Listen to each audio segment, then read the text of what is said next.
আগামী মাসেই হতে যাচ্ছে বিপিএল এর প্লেয়ার্স ড্রাফট। তার আগে ফ্র্যাঞ্চাইজিগুলোর সাথে আলোচনায় বসতে যাচ্ছে বিসিবির নতুন পরিচালনা পর্ষদ। পরিবর্তিত বেশ কয়েকটি বিভাগের যারা পরিচালক গেল দুটো মিটিংয়ে অনুপস্থিত ছিলেন না, তারা যদি পরবর্তী বোর্ড মিটিংয়ে অনুপস্থিত থাকেন, তাদের ডিরেক্টরশিপ চলে যাওয়ার পরে এই ফাঁকা স্লটগুলো কিন্তু পূর্ণ হবে। রিপোর্ট কবে আসবে জনসম্মুখে?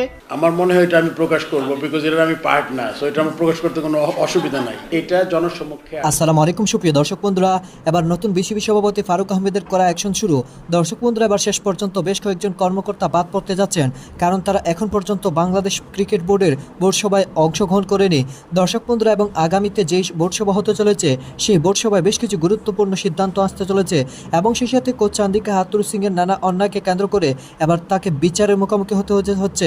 তো দর্শক বন্ধুরা, তবে কি শেষ পর্যন্ত মাশরাফি বিন মুর্তজাকে বাংলাদেশ ক্রিকেট বোর্ডে যুক্ত করবেন?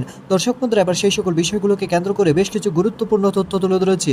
তো দর্শক বন্ধুরা, চলুন আমরা সেই সকল বিষয়গুলো পরিপূর্ণ জেনে নিই। পরবর্তী বোর্ড মিটিংটা কবে হবে, অর্থাৎ 13তম বোর্ড মিটিংটা কবে হবে? কারণ জানেন যে বিসিবির যে গঠনতন্ত্র রয়েছে সেখানে কিন্তু একটা বিষয় স্পষ্ট উল্লেখ রয়েছে যে নির্দিষ্ট কোনো কারণ ছাড়া কোনো পরিচালক যদি পরপর 3টা বোর্ড মিটিংয়ে অনুপস্থিত থাকে, তবে তাদের যে ডিরেক্টরশিপ সেটা চলে যাবে। এ কারণে পরবর্তী মিটিংটা আলোচনায় জানেন যে ক্রিকঅপস, টুর্নামেন্ট কমিটি সহ বেশ কিছু কমিটির দুজন তো আসলে ক্রিকঅপস এবং টুর্নামেন্ট কমিটির যারা পরিচালক ছিলেন জালাল ইউনুস এবং আহমেদ সাজ্জাদুল আলম ববি, তাদের পদত্যাগ করে কারণে তাদের সেই স্লটগুলো ফাঁকা হয়েছে। এর বাইরেও কিন্তু বিপিএল সহ মার্কেটিং সহ বেশ কয়েকটি বিভাগের যারা পরিচালক গেল দুটো মিটিংয়ে অনুপস্থিত ছিলেন না, তারা যদি পরবর্তী বোর্ড মিটিংয়ে অনুপস্থিত থাকেন, তাদের ডিরেক্টরশিপ চলে যাওয়ার পরে এই ফাঁকা স্লটগুলো কিন্তু পূর্ণ হবে। এবং আমরা যতদূর জানতে পেরেছি আগামী বৃহস্পতিবার, অর্থাৎ আগামী বৃহস্পতিবার কিন্তু বিসিবির যে 13তম বোর্ড মিটিং, সেই বোর্ড মিটিং অনুষ্ঠিত হবে, এবং সেই বোর্ড মিটিংয়েই অনুষ্ঠিত হওয়ার পরে কিন্তু সেই দিনই চূড়ান্ত হবে যে ফাঁকা স্লটগুলো, অর্থাৎ বিসিবির যে কটি স্লট ফাঁকা হবে সেই ফাঁকা স্লটগুলো ডিরেক্টর কারা হচ্ছেন। সবচাইতে বোধ হয় আলোচনায় চট্টগ্রাম বিভাগ, কারণ জানেন যে আজমল নাসির যিনি কিনা চট্টগ্রাম ডিভিশনাল কোটা থেকে বিসিবি পরিচালক হয়েছিলেন, তার স্লটে যার নামটি বারবার ঘুরে ফিরে আসছে তিনি হচ্ছেন মিনহাজুল আবেদিন নান্নু, জাতীয় দলের সাবেক অধিনায়ক, জাতীয় দলের সাবেক প্রধান নির্বাচক, জাতীয় দলের সঙ্গে কোচেস তিনি কাজ করেছেন।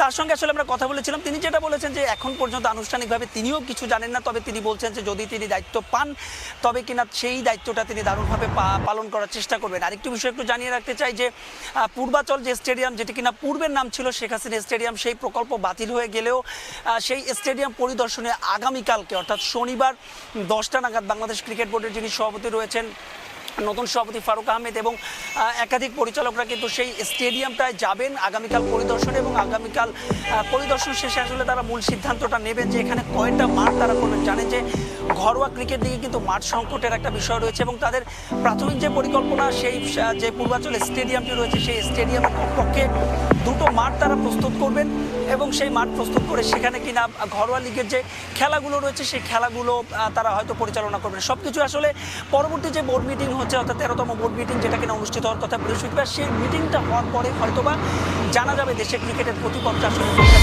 আমার কাছে। হাতুরুর লুকোচুরি, ক্যামেরার ফ্ল্যাশ দেখে বিব্রত হয়ে ভিন্ন দরজা দিয়ে লাপাতা হওয়ার চেষ্টা।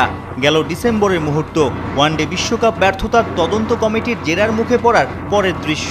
সে সময় একে একে হেড কোচ সহ অন্যান্য কোচ, ক্রিকেটার, নির্বাচক এবং ম্যানেজার নানাজনকে ডেকে ব্যর্থতার কারণ খোঁজার চেষ্টা করেন 3 সদস্যের তদন্ত কমিটি। বিসিবি সূত্র থেকে খবর বের হয় হাতুরুর স্বেচ্ছাচারিতা নিয়ে অভিযোগ করেন অনেকেই। সে সময় সভাপতিও সব ঠিক করে দেওয়ার প্রতিশ্রুতি দেন। কিছু সিদ্ধান্ত নিতে হবে ক্রিকেট ভালো করতে গেলে, যেটা আপনার মানুষ পছন্দ করবে না। সিম্পল হিসাব, আমি জানি আমাকে ধুয়ে ফেলবে সবাই, কিন্তু নিতে তো হবে। খালি একটা এক্সাম্পল বলি, ডিসিপ্লিন বলে কিছু আছে, এইবার আমার মনে হয় না। ডিসিপ্লিন ঠিক করতে হবে না, সে যেই হোক না কেন।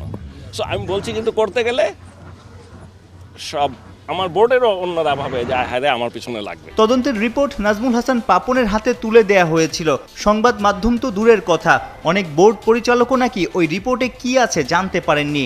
অর্থাৎ মুখে হাঁকডাক দিলেও ক্ষমতা দেখিয়ে সেই রিপোর্ট প্রকাশ করেননি। কাউকে কোনো শাস্তিও দেননি বিসিবিতে গেল 12 বছরে নানা অনিয়ম করা সাবেক সভাপতি নাজমুল হাসান পাপন। শুধু 2023-এর ওডিআই বিশ্বকাপ নয়, 2021-এর টি-20 ওয়ার্ল্ড কাপের পরেও তদন্ত কমিটি করা হয়েছিল। সেই রিপোর্টও আলোর মুখ দেখেনি। ক্রিকেটাঙ্গনে অনেকেই বলেন তদন্ত কমিটি গঠন করে সবাইকে আইওয়াশ করতেন নাজমুল হাসান পাপন। বোর্ডে তার পছন্দের লোকদের অনিয়মের খবর জেনেও না জানার ভান করতেন। বলা যায় গেল 12 বছরে দেশের ক্রিকেটের 12টাই বাজিয়েছেন সাবেক সভাপতি পাপন।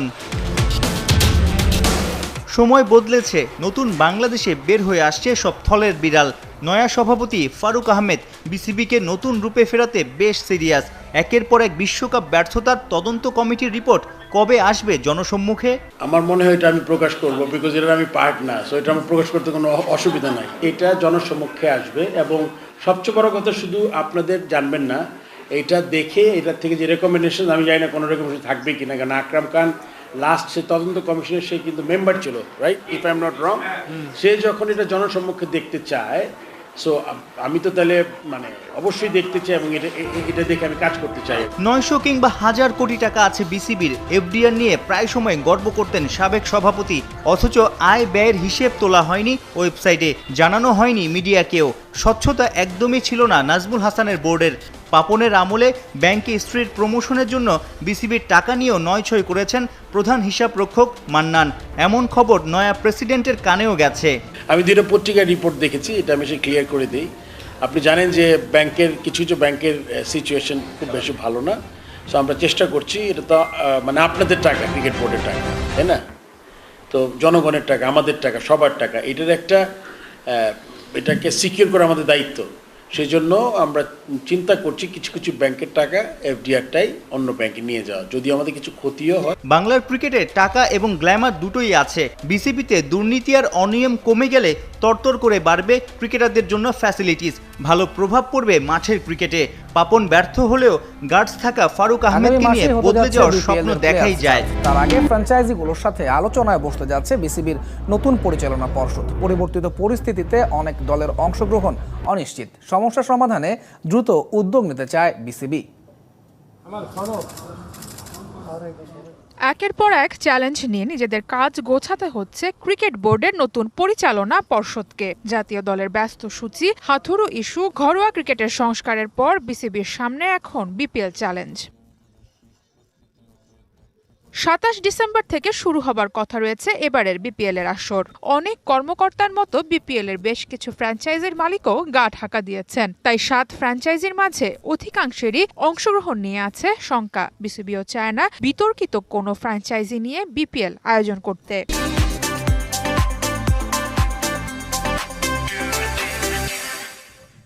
বিপিএলটা আমরা করব, ইটস এ চ্যালেঞ্জ, এবং আমি বলেছি আমি পার্সোনালি ইন্টারভিউ করব টিমের ওনারদের, so that we want to see some good people around. তবে শঙ্কাটা জাগছে দলগুলোর মালিকদের দুরবস্থার জন্য।